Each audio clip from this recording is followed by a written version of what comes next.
नालासोपाऱ्यामध्ये bakery चालकाच्या दुरुस्ती कामावेळी pillar तोडल्यामुळे एक 4 मजली इमारत कोसळलेली आहे। त्यामुळे आजूबाजूच्या 4 इमारतींवर महापालिकेने तोडक कारवाई सुरू केली आहे। कोसळलेल्या इमारतीमध्ये पालिका प्रशासनाच्या सतर्कतेमुळे कोणतीही जीवितहानी झाली नाहीये।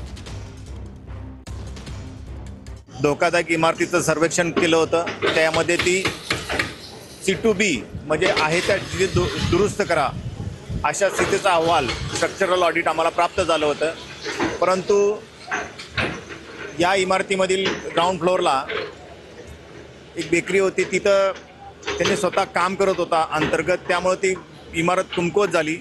आणि काल रात्री ज्यावेळेस आमचे सहाय्यक आयुक्त अश्विनी मोरे यांच्या लक्षात आलं त्यावेळेस आम्ही रात्रीची इमारत वॅकेट केली होती आणि सकाळी आम्ही तिथं स्ट्रक्चरल ऑडिटसुद्धा करायला पाठवलं होतं।